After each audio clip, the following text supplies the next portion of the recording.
Fala, investidor, como é que vai? Tudo bem? Seja muito bem-vindo à Super Quarta de hoje. Uma Super Quarta no modelo de estreia, um modelo diferente, porque eu quis trazer um tema importante aqui para o canal, que é o INSS. É a sua aposentadoria por meio do INSS. E por que esse tema surgiu? Porque numa das Super Quartas eu recebi ali um comentário, ou uma pergunta, né? O que era melhor, né? Aposentar via INSS ou comprar um título público? Isso me chamou a atenção de que alguém ainda olhe para o INSS como um meio de aposentadoria segura.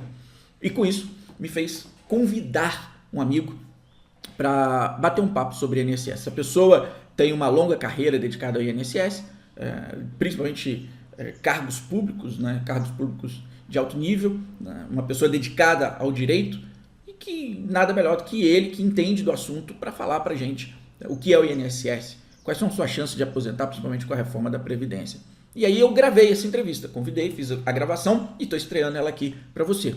E o mais interessante é que durante esse papo, o Lani, o meu convidado, ele abriu o coração, ou seja, ele mostrou o que fez com o dinheiro que ele ganhou ou se teria feito algo diferente, e fica um recado importante para você que investe dinheiro nesse vídeo a respeito disso. Tá? A respeito de quanto você ganha, de quanto você gasta, de quanto você poupa, o que você deve gastar hoje ou não, enfim, toda essa discussão sobre é melhor gastar, viver, consumir ou poupar, enfim, fica legal porque ele abriu o coração e mostrou a realidade dele.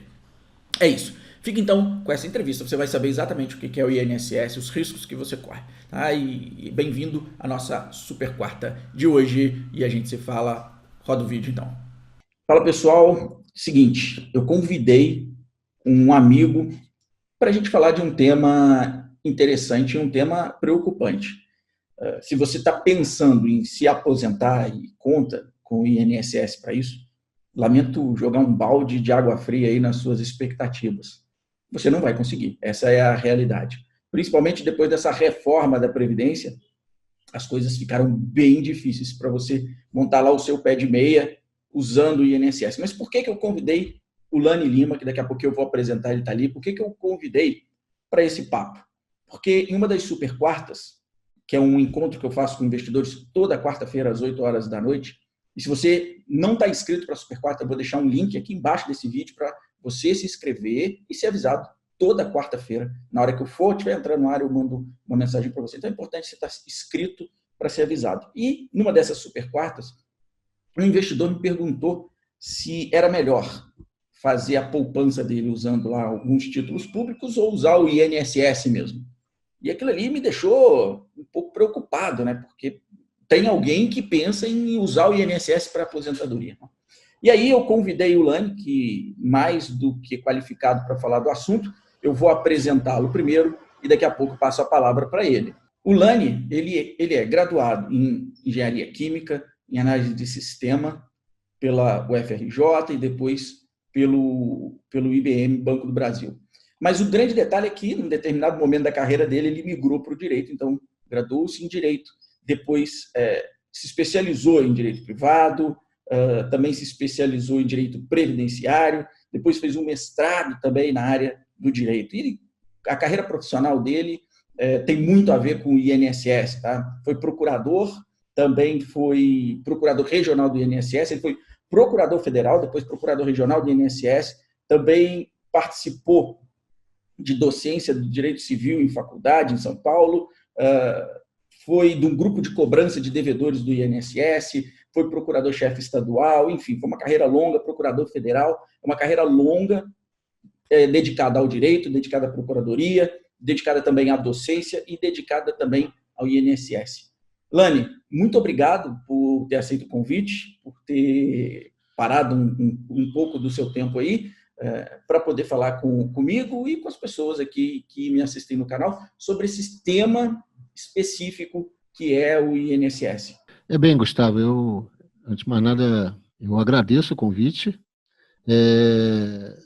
Sou um aluno, vamos dizer assim, simpatizo muito com as super quartas, participo delas. E eu estava no dia que essa indagação foi feita, né? E me deu assim, um mal súbito ao ver que a pessoa, o colega lá, pudesse aventar uma dúvida a esse respeito. Né? Então, Depois tivemos a oportunidade de conversar e eu me sinto assim prestigiado em poder explicar às pessoas o porquê disso, por que não fazer isso, né? Porque é muito fácil, né? Chegar lá, como você na hora lá da Super Quarta, você imediatamente se posicionou contrário à ideia do INSS. Mas eu acho que é interessante a gente explicar mais detalhadamente as razões pelas quais isso não é um caminho a ser considerado. Isso. Eu acho que esse é o melhor caminho, a gente mostrar qual é a real situação, né? Então, eu queria que você começasse falando um pouco, né, qual é o modelo hoje do INSS, o modelo de seguradora, explicasse um pouco para as pessoas essa questão, que elas não são responsáveis pela aposentadoria delas, né? Ou seja, é um modelo de seguradora onde existe ali uma pirâmide etária, uma pirâmide de entrantes e de aposentados, enfim, que pelo menos desse essa visão geral do INSS, como ele é, como ele funciona, né? E como você tiraria proveito de uma aposentadoria via INSS.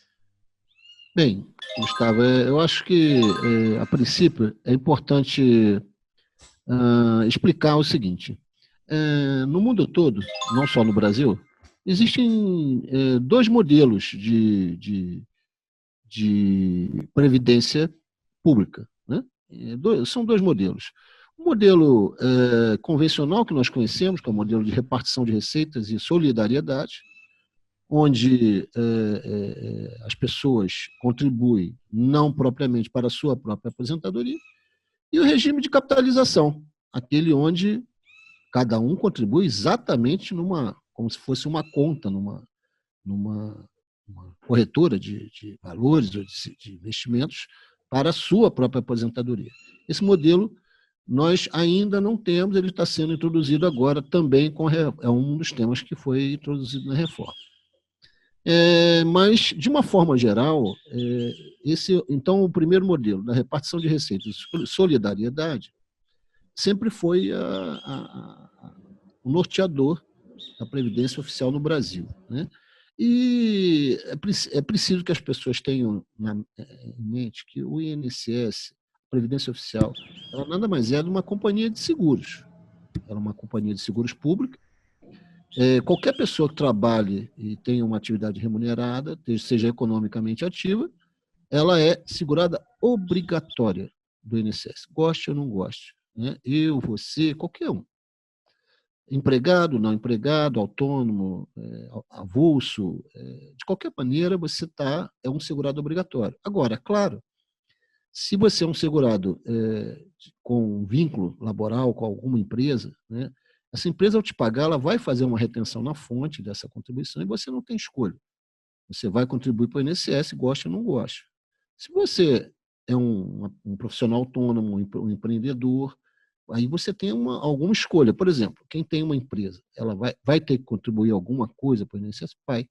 Mas você pode contribuir pelo mínimo e fazer a escolha de o que você seria obrigado a aportar mensalmente para a Previdência, fazer a escolha de você fazer dar um outro destino a esse dinheiro, você fazer a sua própria carteira de colchão financeiro para a sua aposentadoria, para o momento que você vai estar já mais velho e vier a incapacidade que o tempo traz para todo mundo, né? Sempre você vai diminuindo sua capacidade laboral à medida que o tempo passa. Isso é uma verdade universal. Uhum. É importante dizer o seguinte, que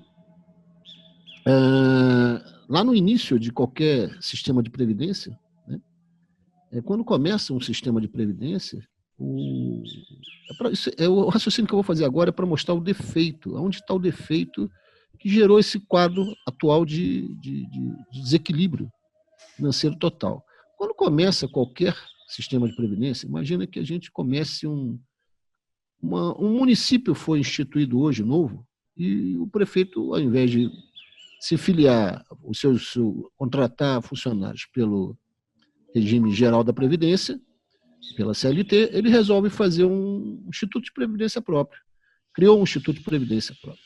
Então, nesse momento que ele cria, não tem nenhum segurado do tal Instituto Novo recebendo benefício. Ele tem zero aposentados, ele tem zero pessoas com problema a ser resolvido. Ele só tem uma base contributiva larga, ou seja, a pirâmide demográfica lá no início, ela é extremamente larga, onde apenas contribuições entram dentro do sistema e não sai nada. É o momento em que o sistema fica se capitalizando, né?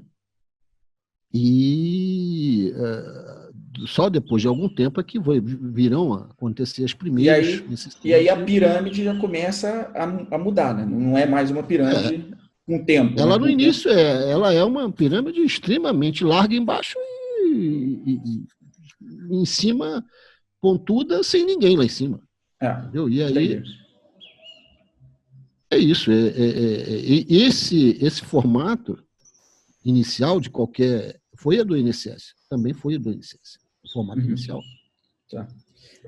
Isso é um risco, né? Afinal de contas, se a gente pegar isso lá na frente, os entrantes estão diminuindo, porque a gente tem uma redução demográfica, a gente já passou por esse boom, década de 80, década de 90, iniciozinho de 90, a gente teve um boom demográfico, e essa explosão já aconteceu. A gente não está tendo um crescimento da natalidade como tinha nessa época. Isso tende a, em algum momento, também pressionar essa previdência. Né? Daí a necessidade, então, de se fazer alguma reforma. Né? Bem, vamos lá. Lembra do momento inicial que só entrava dinheiro? Não saía nada? Pois é. Esse dinheiro, ele deveria, e até compôs durante algum tempo, o chamado Fundo da Previdência e Assistência Social. E deveria ter sido investido, como, por exemplo, tantos institutos de previdência fechado fizeram. O caso da Previ, da Postales do Correio, a Previ do Banco do Brasil, a FUNCEF da Caixa Econômica, e fizeram os seus investimentos corretamente, enfim, para que, mais adiante, na medida em que o tempo decorre e a pirâmide em cima começa a se alargar, né, começam os primeiros aposentados, as primeiras necessidades de suprir benefício, você possa fazer frente a isso, não apenas com as contribuições correntes, mas também com aquele colchão de Mas esse fundo foi dilapidado, né? Exatamente. Aí começamos a falar do grande problema. Né? Independente do período que se considere, o governo do partido A, do B, da direita, da esquerda, do centro, de qualquer lugar, né? Os governos, eles são os piores gestores que a gente conhece. Né? No mercado de ações, por exemplo, a gente tenta evitar as ações, a gente só entra numa ação de empresa pública se a situação for extremamente... Você vai fazer o valuation de uma companhia. Se tem controle estatal, você aumenta a taxa de desconto, você diminui o crescimento, você se vira para mostrar, para ver que é menos. São os piores gestores que...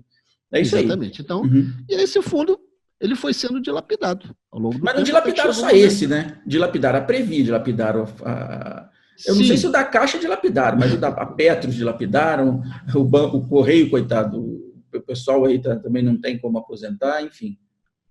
Sim.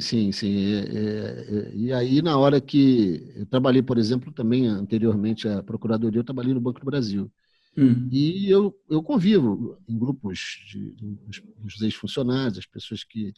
E eles têm um problema sério, que para eles também a corda, no final das contas, sempre vai arrebentar do lado mais fraco.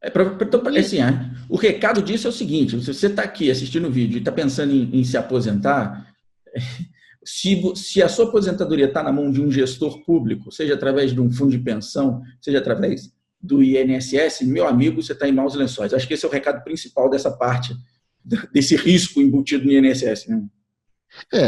Vamos lá. À medida que a situação financeira do sistema vai ficando prejudicada, né?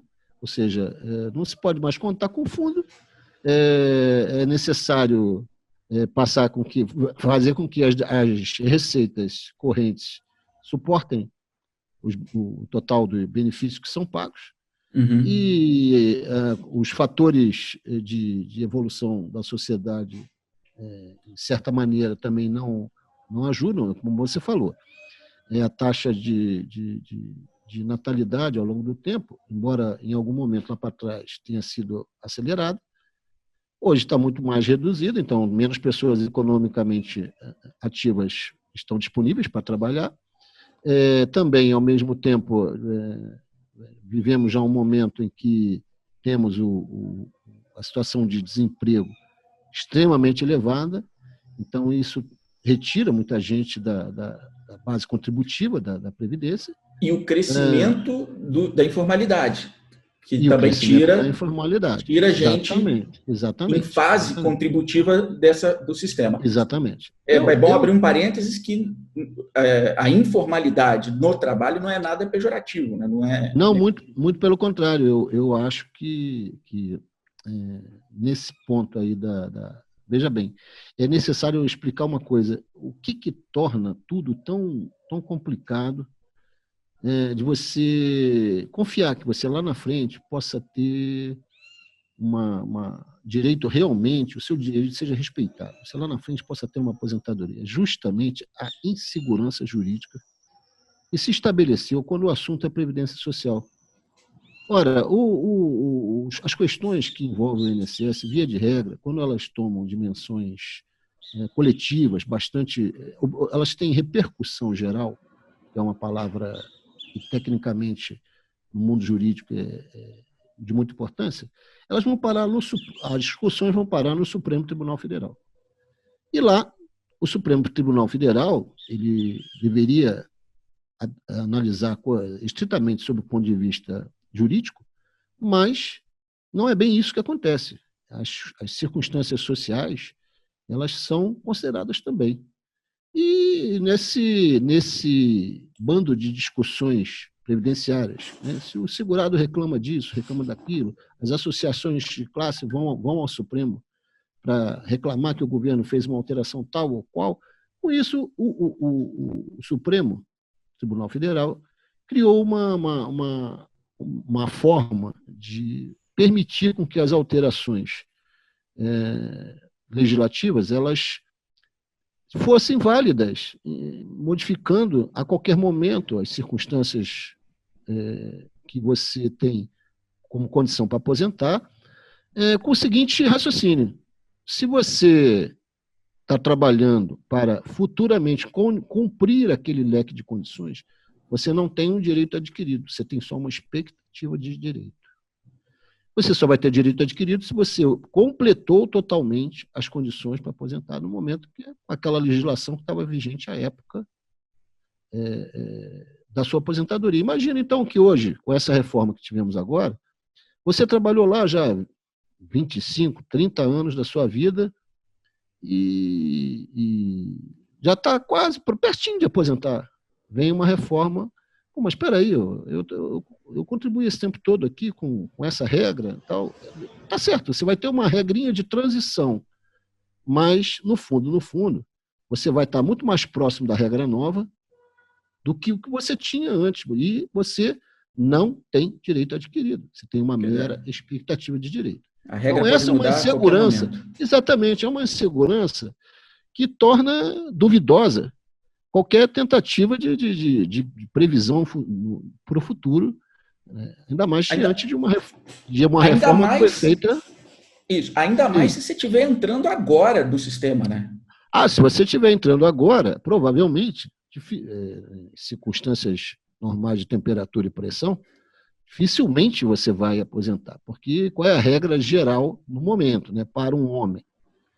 65 anos de idade, como idade mínima, 40 anos de contribuição. Ora, dificilmente a pessoa começa a trabalhar antes dos 20 anos, 20 e poucos anos, e dificilmente também 40 anos de contribuição. Se você faz a conta de 20 mais 40, né? Não, o cara faz 60, completaria os 40 anos com 60 anos de idade. Mas isso se a pessoa não tiver nenhum lapso de interrupção na contribuição. Não mudou de emprego, exatamente. E dificilmente a pessoa não muda de local de trabalho. E sem falar que a CLT é custosa. Então, em algum momento da carreira da pessoa, ela pode ter uma proposta de ficar, sei lá, fora da CLT. Estamos com alguma abertura para isso, né? Então, você ter 40 anos de contribuição ininterruptas é algo raro, talvez. Exatamente. Então, a regra, né, você pode chegar aos 65 anos, 70 anos com boa saúde? Pode. Mas também pode ser que não aconteça. Né? Pode ser que não aconteça. E na maioria das vezes, você não vai ter uma saúde perfeita até uma idade avançada, você não vai ter isso. Eu queria que você falasse também que com essa reforma foi implementado alguns gatilhos, né? Eu queria que você falasse um pouco disso, porque também é um risco adicional, né, Luiz? Não, são vários os riscos, né? Além das regras de transição para quem já está no mercado de trabalho. Serem regras extremamente perversas, né? Elas começam a criar mecanismos de vedação, de acumulação, por exemplo. Você trabalha seu dia todo numa corretora. O Gustavo trabalha numa corretora, mas à noite o Gustavo, como ele domina muito o mercado de capitais, ele vai dar aula numa faculdade, num local de estudo do tema. Então, você tem duas atividades e você contribui nas duas, correto? Você contribui nas duas. É justo que você, ao aposentar, você tenha a sua aposentadoria do seu trabalho diurno e tenha a sua aposentadoria também, quando você completar a condição, o tempo, lá do seu trabalho noturno, da sua docência. Acontece que agora, mesmo na regra de transição, você vai ter uma integral, que você pode escolher qual das duas. Na outra vai ser parcial. Então, isso é uma regra que foi mudada com uma penada do Congresso Nacional. Então, você trabalhou, contribuiu 100% nos dois lugares. E agora você só vai ter parte de uma coisa e uma outra que você escolha. Isso dentre outras regras perversas. Mas essa situação do limite de idade, ela também vai se alterar com o que você falou, com os gatilhos. Os gatilhos que foram embutidos, aliás, a reforma tem vários aspectos que as pessoas só vão perceber, se dar conta, com o passar do tempo. Com o passar do tempo é que se darão conta, quando virem se enfrentarem, darem de frente com as dificuldades. Quais são os exemplos assim, mais preocupantes que você pode levantar? O que eu vejo principalmente é o fato da idade mínima para aposentadoria, ela vai sendo elevada à medida que qualquer órgão de estudo de expectativa de vida se alterar o número relativo ao Brasil. Ou seja, se amanhã, hoje a expectativa de vida do brasileiro, eu creio que está em torno dos 68, 70 anos, alguma coisa assim. E aí, bom, então a idade mínima de 65 é muito razoável, claro. Você está quase morrendo e vai aposentar, teoricamente vai aposentar. Aí daqui a uns 2, 3 anos, algum órgão diz, não, mas olha, agora aumentou mais 2 anos aqui a expectativa de vida. E isso é uma coisa muito subjetiva, né? Isso é uma análise muito subjetiva que os órgãos fazem. Mas aumentou 2 anos, então o limite da idade mínima não é mais 65, agora é 67. Aí daqui a mais 2, 3 anos, a medicina evolui, e as pessoas tendem a se cuidar mais, tal. Aumentou mais um pouquinho, daqui a pouco já é 70. E aí eu convido as pessoas a uma reflexão. De que forma você vai poder estimar se realmente você vai aposentar e com que idade? Né? Sem falar na questão da qualidade da gestão, né? Que é feita pelos governos. Esse é outro ponto estaduais, municipais e federais. Né? Esse é outro ponto importante. E só para fechar essa dos gatilhos, né? Por exemplo, quem estima expectativa é o IBGE, né? É uma das entidades que estimam expectativa, né?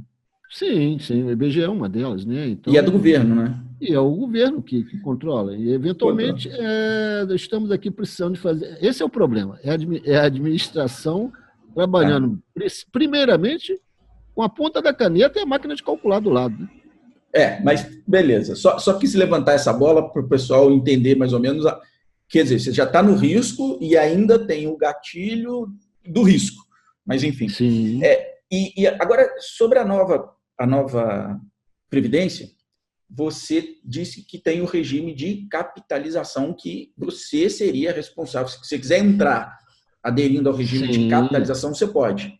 Exatamente. Vai lhe ser oferecido, né, a hipótese de você não ficar sujeito às regras de contribuição solidária com ninguém, mas você fazer uma contribuição que será capitalizada para você mesmo. Ou seja, você não mais contribuiria para a aposentadoria de todos, mas sim para a sua própria. Isso vai lhe ser oferecido. Né? Então, detalhe, você não vai estar entregando esse dinheiro. Né? Primeiro, a capitalização ela quase não cobre situações de incapacidade temporária, certo? Ou seja, você eventualmente ficou doente, você é um empreendedor, certo? Você é o Gustavo, está aí sentadinho, está saudável, está bacaninho e tal. Mas de vez em quando o Gustavo não vai ter uma gripe, não vai ter uma... O Gustavo já entrou na faca 2 vezes. Pois é, então está concorrendo comigo. Mas, enfim, a gente tem essas intercorrências, né? Você, naturalmente, como qualquer pessoa que tenha feito essa escolha, ou por opção, ou por circunstância, de ser um empreendedor, e aí, um parêntese, até mesmo o cara que não planejou um empreendimento de esponte própria, mas foi empurrado para a informalidade, para o desemprego e popularmente estaria fazendo um bico, esse cara também é um empreendedor. O compromisso dele é com ele mesmo, antes de mais nada, né? Então, mas é preciso que ele tenha sempre uma forma de dar continuidade à sua atividade. No caso dele ter uma dor de barriga, no caso dele ter um resfriado ou qualquer outra intercorrência aí no meio.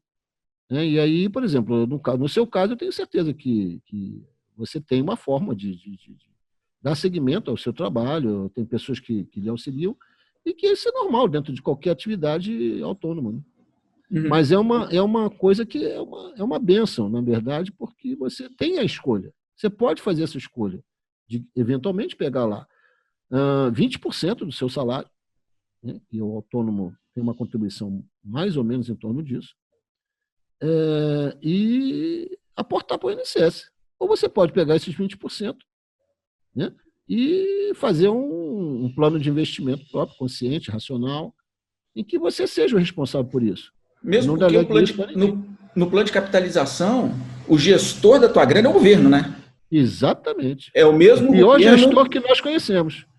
É o pior gestor, porque é o mesmo gestor que quebrou o fundo do INSS lá atrás, ou dilapidou ele, é o mesmo gestor que quebrou outros fundos de previdência, quer dizer, é o mesmo gestor que não tenha o compromisso. Porque é o seguinte, o grande detalhe é, se você pegar um fundo qualquer, aquele gestor que está ali por trás daquele fundo, ele vive daquilo, né? Sim. Se todos os cotistas saírem do fundo, o negócio dele quebrou. Acabou o negócio dele. O gestor tem, normalmente, num fundo de investimento comum, né, no privado, como nós vemos, ele tem interesse em apresentar um resultado bom. Né? Perfeito. Não é o caso dos governos. Né? Os governos, eles têm compromisso, primeiro, ele não tem nenhum compromisso em apurar o que se passou antes dele. Né? Quem fez as besteiras passadas, isso não lhe diz respeito. E, normalmente, ele não tem compromisso com a próxima geração. Eles têm compromisso com a próxima eleição. Eu ouvi do Marcos Lisboa, o economista do INSPER, respeitadíssimo, que ele falou o seguinte: o grande problema dos programas sociais, o grande problema de tudo no Brasil é o seguinte: para se implantar é muito fácil. Agora, para metrificar e ver resultado, é zero.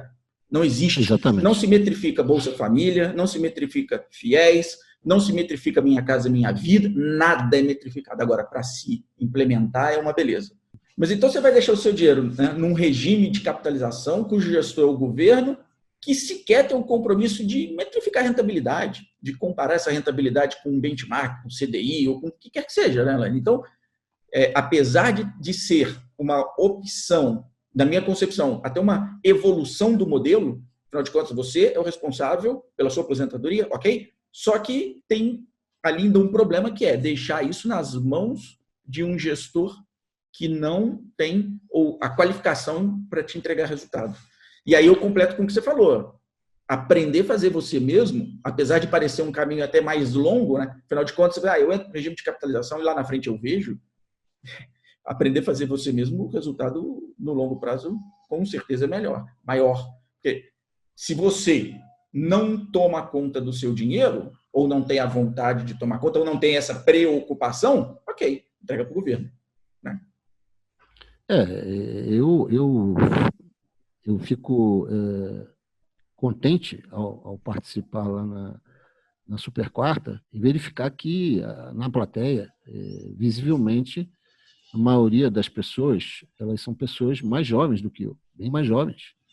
E já pensando, de alguma maneira, em investir, em cuidar da sua... Embora, às vezes, a pessoa esteja pensando em investir para um investimento de médio prazo, não está pensando propriamente na aposentadoria. Mas a mudança de mindset, a mudança de forma de pensar mais cedo, faz com que a pessoa passe a ter a possibilidade de mudar o seu próprio futuro adiante. Né? E eu cito até o meu próprio exemplo como algo que não deve ser feito. Eu sou uma pessoa que, embora tenha tido a felicidade de ter conseguido uma trajetória profissional exitosa, eu não me foquei em momento algum, e poderia ter feito, com certeza, em reservar uma partezinha pequena que fosse para essa finalidade, para eu agora estar numa posição mais confortável. Tudo bem, eu investi nos meus filhos, eu investi em mim, eu investi muito no meu próprio lazer, no meu próprio conforto, quando eu poderia ter feito um meio termo, entendeu? E não fiz.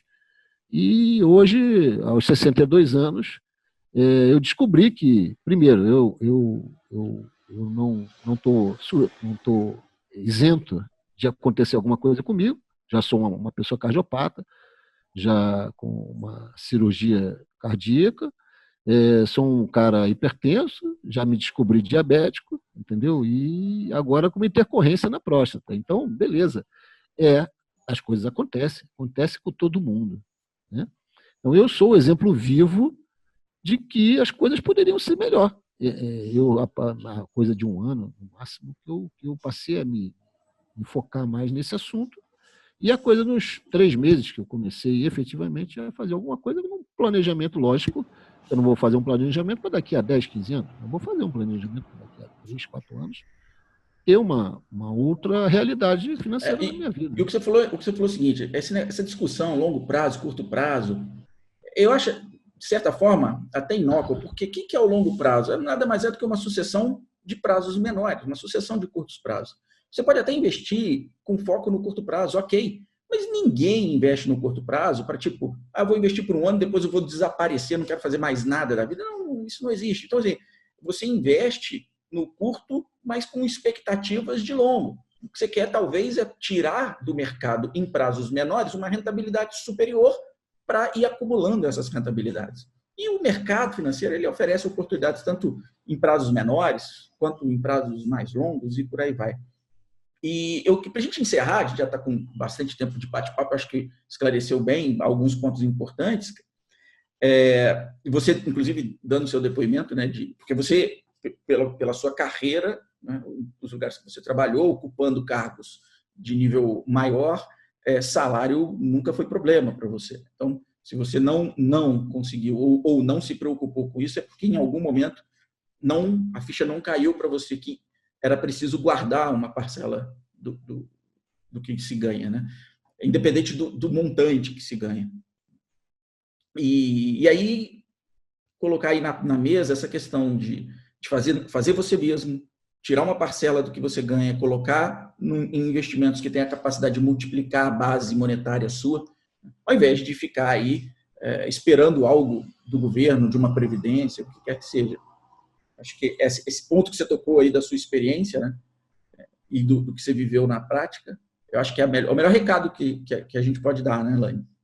Eu fico bastante contente de ver já pessoas bem mais jovens do que eu, já pensando dessa maneira, né? Já preocupadas, até com dúvidas bastante, às vezes, mais simples, outras nem tanto, mas interessadas no assunto, né? Principalmente dispostas a fazer uma mudança na sua realidade, né?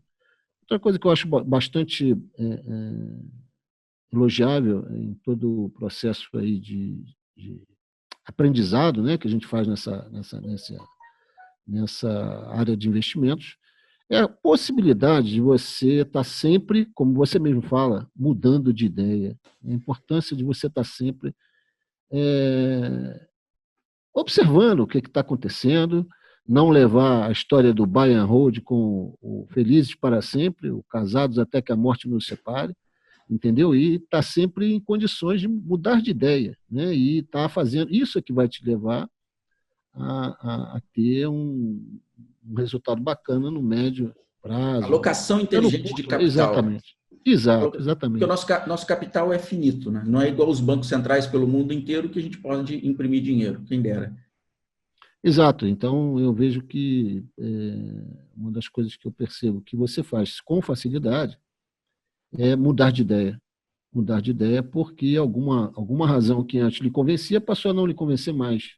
E aí, na medida em que as pessoas veem o exemplo e entendem as razões, isso se torna uma coisa mais comum, cotidiana, né? Uma coisa que se faz sem trauma. Cabeça dura no mercado financeiro quebra, tá? Quebra. Então, aprenda a mudar de ideia. Só para a gente, outro ponto que ficou aqui, que ficou uma dúvida para mim, quando, por exemplo, o cara, se tiver alguém assistindo aí que ou vai entrar primeiro emprego ou já está trabalhando, com a reforma, ele tem a opção de não aderir à Previdência ou continua sendo compulsória? Ninguém tem a opção de não aderir à Previdência. Ninguém. Tá. Nenhuma pessoa economicamente ativa. Agora, o cara que tem o vínculo com uma empresa, ou ainda que preste serviço como autônomo a uma empresa, ele vai ser descontado na fonte, vai ser retido na fonte. Ele não tem opção de não contribuir. Não, né? Tá. Né? O autônomo mesmo, né, que tem uma empresa, como no seu caso, você faz faz as suas atividades, na sua atividade de coach, de analista, enfim, de treinamento. Você é um treinador na área de finanças. Então, você tem a opção, o seu contador, né, que faz a contabilidade da sua empresa, ele certamente tem que recolher para você alguma coisa para o INSS. Mas você pode recolher o mínimo, que eu acho que é o que o seu contador faz. O mínimo possível. O mínimo é isso aqui que o o engraçado Gustavo pode recolher. A E primeira você vai que eu abri, literalmente deixar isso de lado. a primeira PJ que eu abri, eu fui lá e falei, eu não quero contribuir. Ele falou assim, não dá. Eu me lembro muito não bem. Dá. Eu era moleque, eu falei, eu não quero. Ele falou assim, não dá, você vai ter que contribuir. Eu falei, então tá bom, vou contribuir. Sim, faz o mínimo. Agora, no mais, as pessoas todas que estão autônomas na informalidade, entendeu? Ela tem a opção de não contribuir com nada.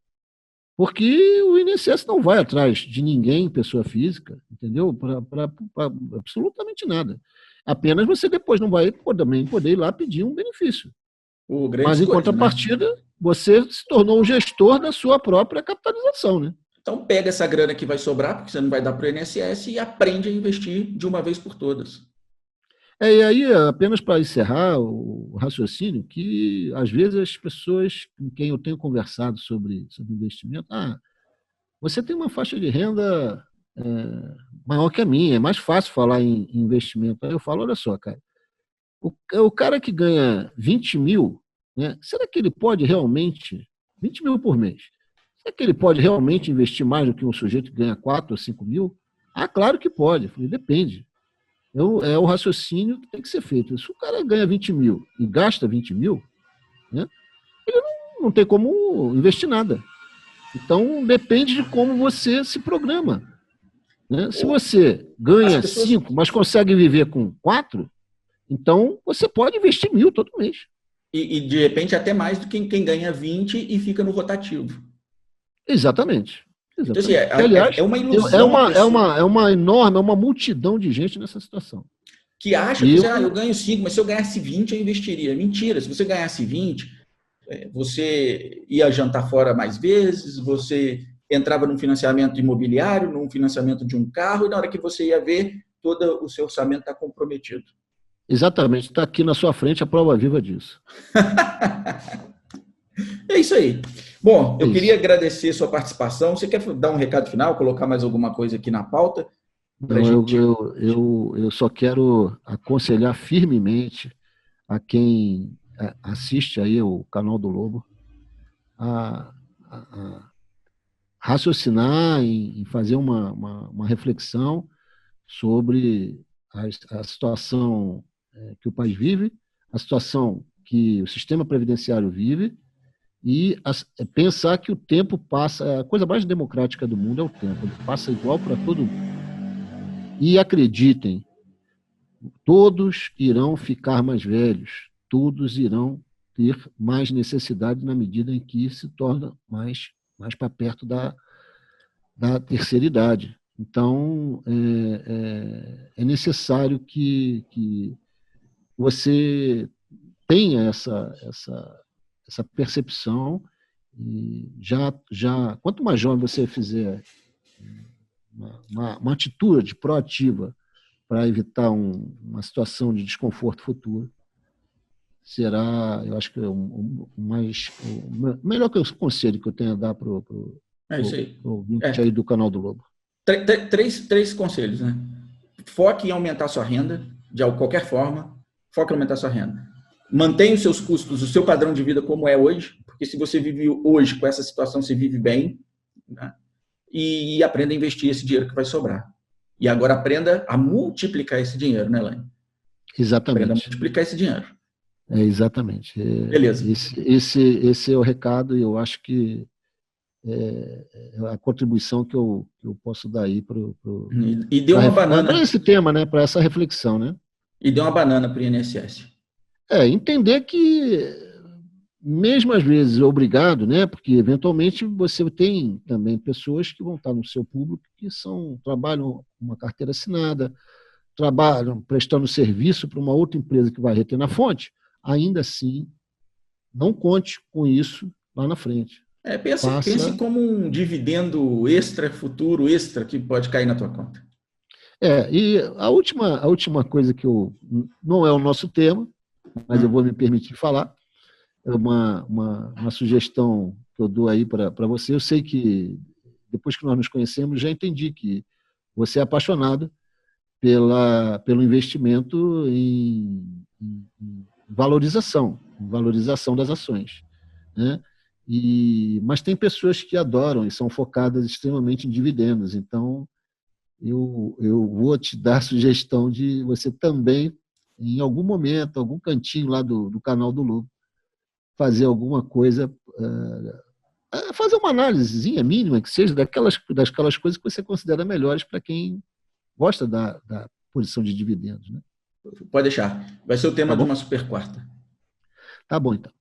Valeu. Eu agradeço. Muito, muito obrigado aí pelo convite. Me sinto muito honrado.